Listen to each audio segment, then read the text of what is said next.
A West End rivalry renewed comes down to the final minutes while Deep Run looks to keep on rolling. Welcome to Sportswire. I'm Will Catterley. It always brings out a huge crowd at Henrico's West End when Freeman and Godwin meet on the gridiron, and it is almost always extremely close as the Eagles and Rebels usually go down to the wire. The 2019 version was no different.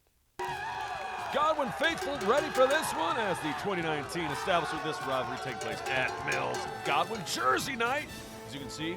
Highlights fast and furious. First quarter action, first possession for Freeman. The pass is intercepted, it's picked off. And Godwin setting their offense up in great shape. Number 5 can sling it. Grayson Hanks, great pass and catch. Finds Darren Capps. He puts a cap on a first down, would lead to this. Freeman's defense holds, but the field goal by Carter Morris is good. Godwin with a 3-0 lead after a defensive stop by the Eagles again. They're on the move. The pass complete to Elijah Bowman. Deep into Freeman territory, lead to this. Pass to the end zone, the fade route. Oh, big time stop by Douglas Freeman. You'll hear more of that. But Jarrell Horn shoehorns Godwin's offense and denies him. It's still 3-0 game after one quarter play. Second quarter, let's switch sides. Quarterback Andrew Bland. They love to get him out of the pocket, and then he scrambles for tons of yardage, gets a first down there. That run would lead to this. More Bland. This time, making things spicy into the end zone. Easy squeezy lemon peasy. Touchdown run. And Freeman would have the 7-3 lead. Seesaw affair, however. Yeah, Godwin has a mobile quarterback as well. Grayson Hanks. You'll hear more from him. That's good for a first down. As Godwin trying to respond before the half, it would lead to this. Hanks. Accurate with his arm, too, on this pass. It's a touchdown! Connecting once again with one of his favorite receivers, Elijah Bowman. 8 yards later, Godwin in front. They would actually go for 2 on a fire drill extra point. It would be a strange score, 11-7 at the half. Second half, things going Godwin's way. Doink! Laughlin. Thomas muffs the punt. Godwin gets it deep in Freeman territory. It would flip field position for the entire third quarter almost. Eagles trying to take advantage. Grayson Hanks. That's a first down inside the Freeman 10. They would live there. But Freeman's defense, 4th and goal. Godwin goes for it. No, sir. Big stop Freeman. Next possession inside the 10. Going for the touchdown. It's intercepted. Laughlin gets a paw on it. And number 9, Jonathan Hundley finishes the deal. 2 times Godwin was inside the Freeman 10. They came away with 0 points. So what's going to happen now? Andrew Bland! Andrew Bland! Down the sidelines he goes! I thought this was over 90-yard touchdown run. 89 yards. Who's counting? Bland. 195 yards rushing on the night. Well, 89 to 90 of them came on that play alone. Touchdown! Freeman. So Godwin doesn't score twice inside the 10, and then 89 yards later, it's 14-11. Douglas Freeman. Godwin, though, their quarterback says, you know what? I can do it too, buddy. Grayson Hanks with some blocks. 67 yards to pay dirt. Touchdown. Fly, Eagles, fly. Godwin back in front. So the Eagles, well, they've landed 18-14, 1:15 to go in the third. Let's go to the fourth. Time running out on Freeman. 4th and 8. Gotta go for it. It's a wobble, wobble, wobble duck, but Thomas Laughlin. Big catch. Contested no less. First down. Leading to this. The touchdown run by Bland. He had 3 rushing touchdowns on the night. Freeman's 4-1. 21-18 the final. Well, you know, the Prince George game was a lot like the past 3 games. I mean, come down to the wire very tough. The thing we've learned to do is not let big moments get too big for us. But we've also learned to rebound from mistakes. We made a lot of mistakes tonight, but we found a way to rebound and compete. You spent the whole third quarter, I feel like, inside your own 10-yard line. Yeah. And then you had a 96-yard touchdown run. It was 96? Yeah, tell me about that play. That's how big it was. Yeah, you took off like Baker Mayfield or Kyler Murray there. I just remember seeing a little hole, and I was like, all right, this will be like 6-7 yards. And then I kind of got to the outside, and I was like, oh, maybe 20. Then I passed a guy and I was like maybe 40, and then I passed another guy and I was like 96. So, I mean, it just kind of kept getting longer and longer, and then I scored, and that was awesome, man. I mean, wouldn't have been able to do it without the guys blocking outside. So. Meanwhile, the Deep Run Wildcats look to remain a perfect 5-0 on the year heading into Friday night's road contest against Hermitage. Looking at this Wildcat team continues to bring up parallels to 2008. That was the last time Deep Run went 5-0. That season, the Wildcats finished 9-1. But the rules in 2008 were different, much different. You only made the playoffs if you won your district. And the Colonial District champs Hermitage handed Deep Run their only loss, putting the Panthers into the postseason. Fast forward back to 2019, and the rules are much different. But that doesn't mean Deep Run would take a loss to the hands of Hermitage lightly. Hall of Fame night at Hermitage. Matt Coward, Josh Vaughn, Mark Heathcock, John Kaiser, all inducted to the Hermitage Wall of Fame. Panthers trying to get it going early and get a big win at home on Wall of Fame night, but Deep Run has other ideas. Bo Kite connects with Gabe Henderson on their opening drive, and then that would lead to this. It is Mr. Alva Rose. Last year he was a nose guard. This year he's a running back. It's a touchdown run for Deep Run. It would be a 6-0 lead. First offensive play for the Panthers. Guess who? NJ Nigel James. 65-yard run all the way down to the Wildcat 15. It would lead to this. 3 plays to answer for Hermitage on offense. 10-yard touchdown run for NJ. Nigel James, man, he might be player of the year. He definitely has been for Hermitage. It is no good, the extra point. So it's 7-6 Deep Run. And then they got things going again. Alva Rose, what a night he had rushing the football. Same drive, second quarter, switching sides. Bo Kite, quarterback keeper. First play of second quarter, matter of fact, 12-6 Wildcats. And then how about the defense? That offensive line's been legit. The defense has been as well. Garrett Keeney was a keen observer on that play. He gets the interception, setting the offense up for this. Bo Kite, easy squeezy lemon peasy. Touchdown. Wildcats are rolling. Kite, 15 rushes, 110 yards. We're talking about Alva Rose. Well, he had a big night as well. So does Nigel James. James, 20 carries, 152 yards on the night. It would lead to this. Hermitage, number 1. Take it, big fella. Jasper Lewis, touchdown. Panthers, we got ourselves a heck of a ball game. At this point, it's the extra point, I should say, 33-yard touchdown run. Missed 20-12. Here comes Alva Rose. Alva Rose, 15 carries, 155 yards.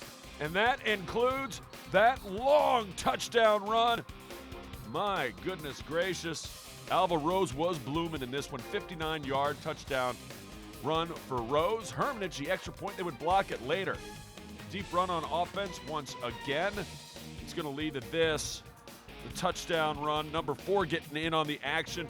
He can run for Miles. Miles Ellis. And then tricky Wildcats. Onside kick. And recovered. Number 18, Carter Foy, the hero. The kicker who booted that 47-yarder to beat Patrick Henry a week ago. Well, just hand the ball back off to Alva Rose. This offensive line was opening holes for everybody who carried the rock, and Bo Kite opens up his own holes, including the offensive lines. He gets down inside the 5-yard line. He's kind of like Cam. Yeah, he's built, big, physical, strong quarterback. He likes contact. He's a wrestler. Of course he likes contact. Touchdown, Bo Kite. It's like a rerun on every highlight. It's like a touchdown, Bo Kite, and he gets multiple per game. Then the end around, Wildcats open up their offense. They run you inside, and they go outside. On the end around, that time's Miles Ellis. He had a solid game as well. 3 rushes, 12 yards for Ellis, but he would be spelled by Rose. And, of course, Bo Kite. Hermitage not going away. Not this team, not this year. Number 22. Taking it to the house, Jeremiah Coney. Too little, too late, though. Wildcats win big, 47-20. It feels great. I mean, there's nothing better. We're trying to get back to where we were, and we're really doing a good job. It's back to the gridiron when we return. Henrico tries to pull out a victory over Patrick Henry. Plus, could Godwin ladies volleyball continue to remain unbeaten when they match up with Glen Allen? Highlights and more straight ahead. Morning, Gary. We are GetSchooled.com. You want a college education, don't you? You know you do. Yeah, but I don't know where to start. That's why we're here. We're free, handsome, I think we're breathtaking. and here to guide you through every step of the way, starting with attendance. Gary, financial aid forms. Biology homework, G. I got this. Is that Bran?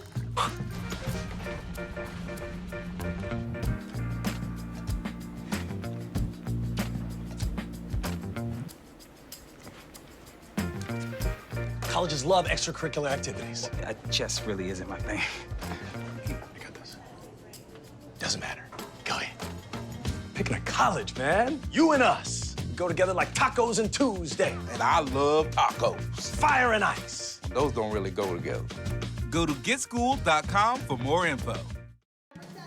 Welcome back to SportsWire, and yeah, that's the most dedicated Godwin girls volleyball fan you'll see. Every time a name is announced and they get a point, he's waving his arms. He's going to take off. That's why he's at the top of the rafters. Eagles taking on Glen Allen on the road. Glen Allen, not a shabby team by any stretch of the imagination. Pretty good girls volleyball team. Let's go to the highlights. First set, opening up, setting it up, and knocking it down. She gets the kill. It's number 17. You'll hear more from her, Caitlin McNeil. She had a banner night for the Mills Godwin Eagles. Glen Allen corralling that one. And then setting it up and getting the kill. Number 4 taking care of that. Oh, captain, my captain, Shancy Maggie, getting it done. 3-2 at this point. Each game's a 25. Must win by 2. Reminder for you folks at home, watch these awesome volleyball highlights. Number 5, Amelia Clyde. She knocks that down for a kill, and then later, can't go wrong when Carmen Wright is serving. Glen Allen does a good job of getting it back over, however. Eagles setting it back up. And once again, getting the point. It's blocked, but right back into the net. Number 17, she had herself a night again. Caitlin McNeil doing the honors. McNeil, 15 kills, 4 blocks, 6 digs, and a partridge in a pear tree to boot. Glen Allen still first set. This is set point. And hit it where they can't quite get to that one. Point set goes to the Eagles, and they take the first one 25-23. Undefeated on the years. Godwin trying to keep that streak alive, by the way. Let's go to the second set where number 2 was absolutely heating up.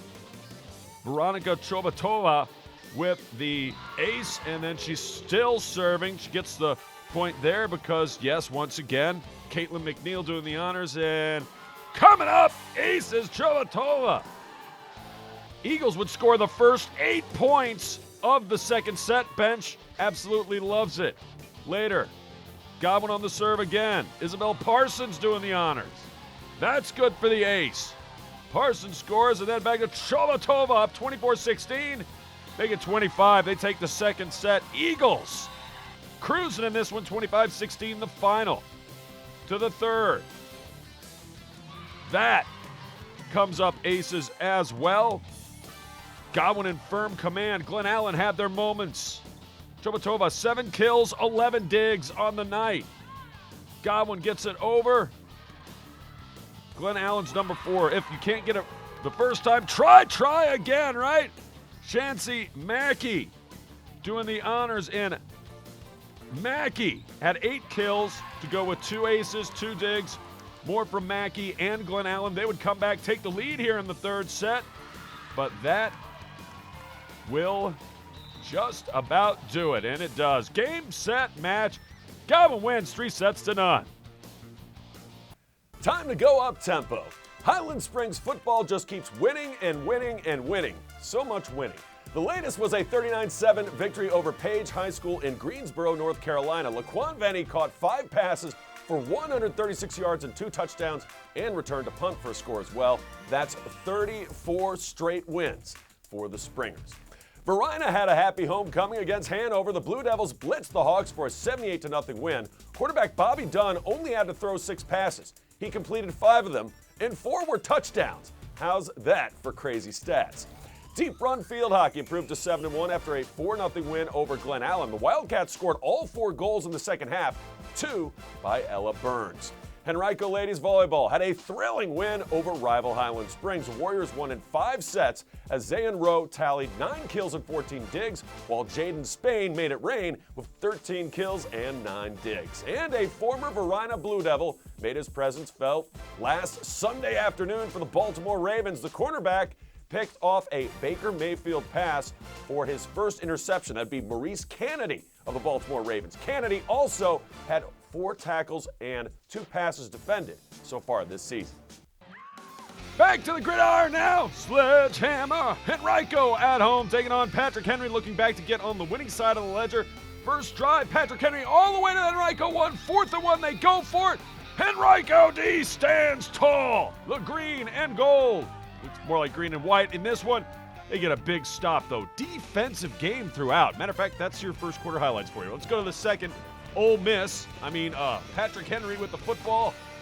And, yeah, more defense. He coughs up the rock. Johnny on the spot. The Henrico D gets a recovery, and the band is pepped about that. They just want to see some more offense, right? Always a good band at Henrico. Back to pass. PH finally looking for something to go their way. No, more defense. Shaquan Morris, defensive back, gets the interception. We are scoreless through one half of play. And head coach Gerald Glasgow's like, we're going to have to get more from our D. Third quarter. PH finally finds Pater. Touchdown. The quarterback, Alex Sakar, at 7-0. 1:44 to go. Could Henrico get back in it? The deep pass, incomplete, but here comes a yellow hanky. Patrick Henry, the Patriots, going to be called for pass interference. It kept the drive alive, and then Warriors said, you know what we ought to do? Let's hand the ball off to big man Eric McDaniels. And he cruises to the end zone. Touchdown, Henrico. Cheerleaders with something to cheer about. It's 7-6. Now, Henrico going to kick the extra point to tie this game at 7 in the 4th. Oh, they got Patrick Henry to jump. They say, you know what? Let's go for it. Eric McDaniel, touchdown. So instead of it being 7-7, Henrico with a 1-point lead, 8-7 with only 5:35 to go in the 4th. Henrico was stopping the read option like it was nothing. Big stop, number 17, that time. Meyer Beatty, and then the helmet comes off, the ball comes out. He's already down by contact. They were in the backfield before the handoff. Check this one out. Nowhere to go, almost takes the handoff himself. My goodness, number 5, Julian Lawson, absolutely disrupting the PH offense, and then just run out the clock. Well, how about score again just for good measure? McDaniel to the 15. Boom, boom, boom. McDaniel upset. He didn't get in there. Don't worry, big fella. You'll get another chance. Great blocking in the interior. McDaniels, 2 touchdowns rushing on the night. Henrico back to their winning ways. They get a big one at home, up 14-7, 1:24 to go. But wait, it's not over till we say it is. Patrick Henry. The pass. Caught. But time expires. Warriors get a big win. They got the Springers coming up next. Final, Henrico 14, Patrick Henry 7, Gerald Glasgow. I told him go 1-0 every Friday. We're not going to worry about who's on the schedule. We got to make sure we're the best Henrico we can be. Patrick Henry's good. Deep Run's good. Hopewell's good. Hermitage was good. Everybody on our schedule was good. So we got to focus on Henrico and make sure everybody's at Henrico is prepared, coaching-wise. Everybody's focused mentally. That's my job. And the game plan is sound. I think we had a sound game plan, especially in the second half. We didn't really want to show it, but we had to get the victory. It's field hockey and football when we come back. Deep Run tries to douse the Green Dragons of Maggie Walker in field hockey, while Tucker goes to overtime on the gridiron with John Marshall. That's next.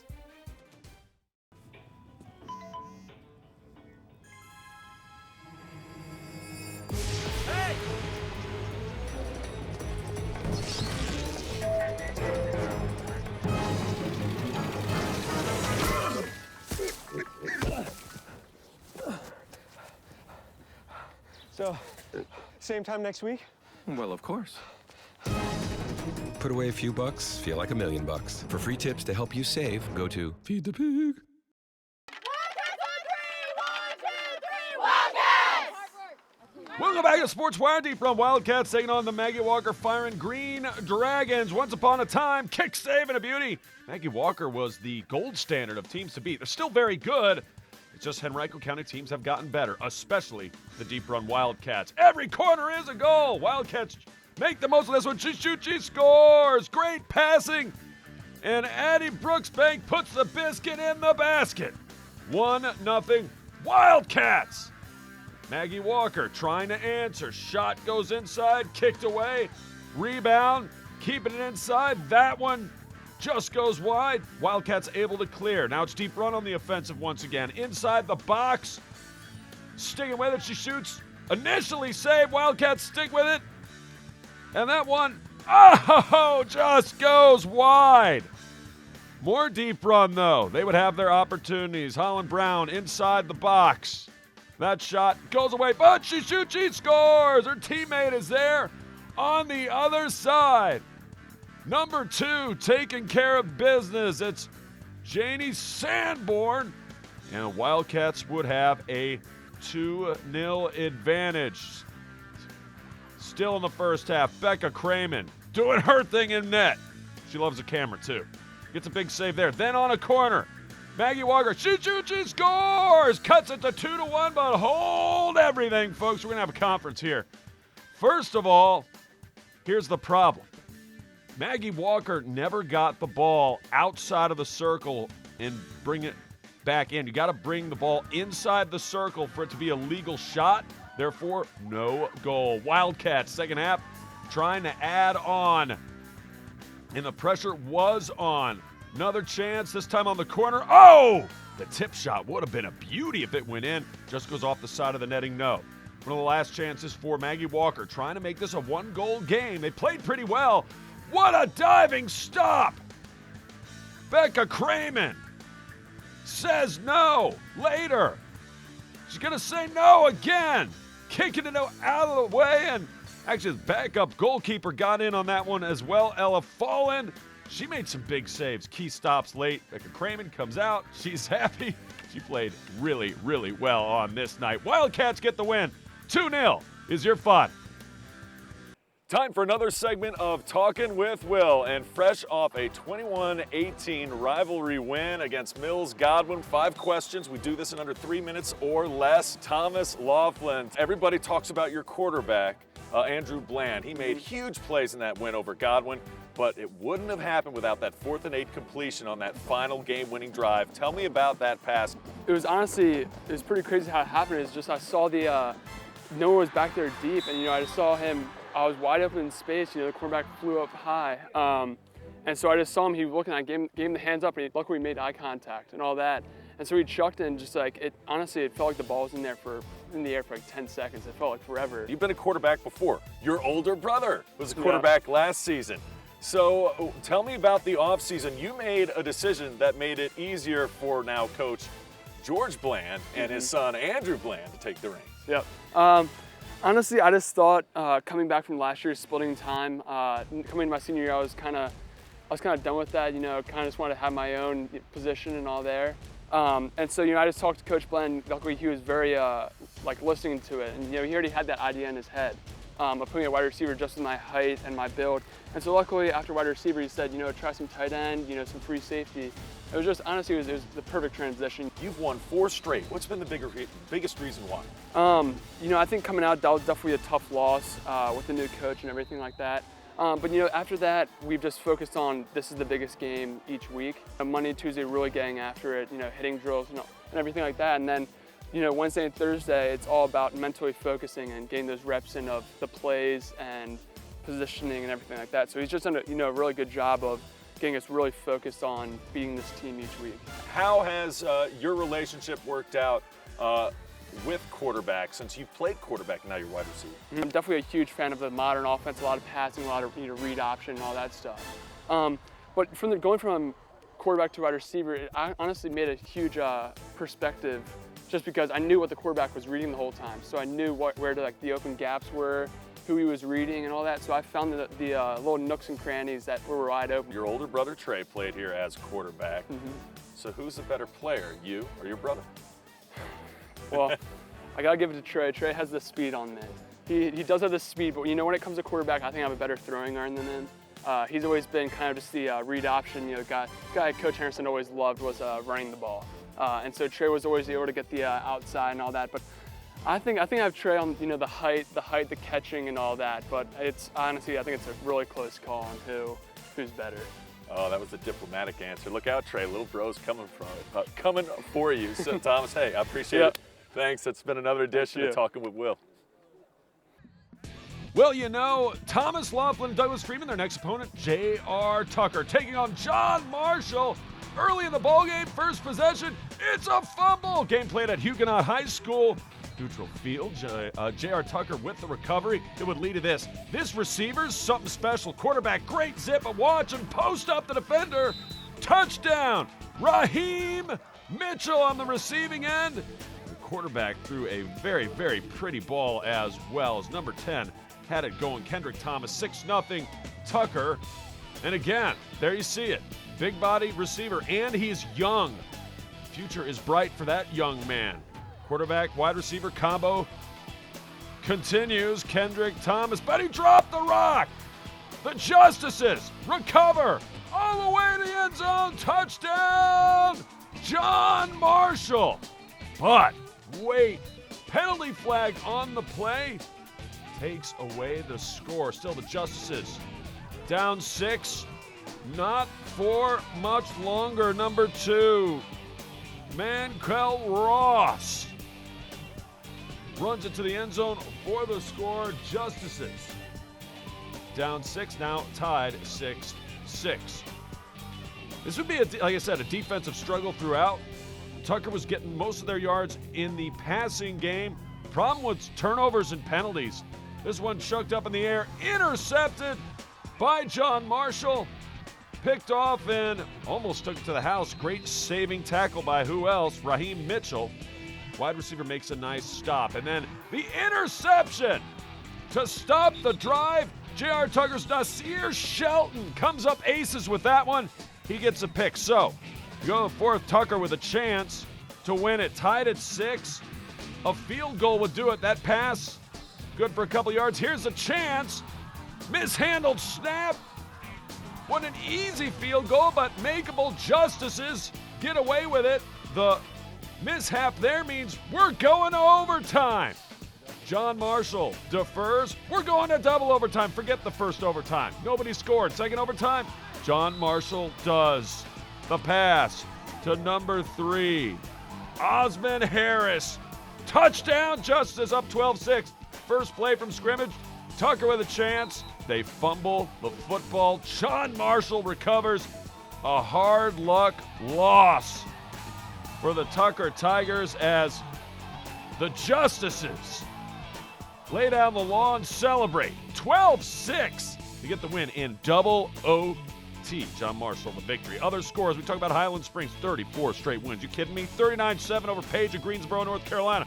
Verina, that's not a misprint. 78-zip over Hanover. They're getting better and better and better. TJ outlasts Glen Allen, 35-32. Remember, if you have questions or comments about the show, just send me an email to this address, sportswire@henrico.k12.va.us, and you can always follow us on Twitter. I can't wait to see ya next time on Sportswire.